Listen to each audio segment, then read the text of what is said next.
these are all things that we've been working on for several years now that are going to help folks that find themselves in these dire straits. And frankly, the number 8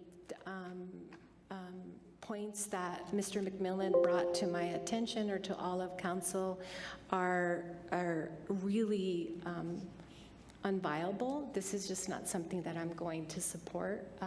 I've tried to have conversation with him and his partners about what they're seeing in the business community, and I'm still available to have these communications, but asking people to actually drug test everyone in public housing and homeless camps, and after the second time be kicked out of the system. Well, what do you think is preventing or exasperating the homeless situation? I mean, people have to really have an understanding about addiction and what happens to the brain and to the body when these sorts of things are being left right without medical attention. The point in, and I'll stop on my soapbox about our Health Policy Review Committee.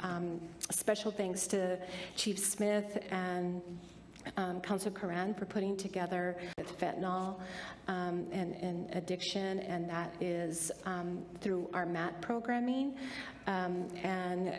Mayor, we hope that you'll support bringing that resolution, because it's, I think, important that when we provide funding to, say, for example, the detention center, LCBD, fire, and addressing these issues, it's important that our officers and our safety personnel are carrying Narcan, that when folks come into detention center, that they're being addressed in the most trauma-informed way that we can, and that's with providing the MAT services. And so I think it's going to be an exciting a resolution that's really going to help people, and I'm looking forward to whatever is next as it relates to the opioid settlement. I know we talked about having work sessions about how we're going to utilize this funding, and I think it's an opportunity to really, for this council to really get to the root causes of some of these issues with some of this programming, Mayor. And then lastly, I am having, I wanted to say I'm having a district meeting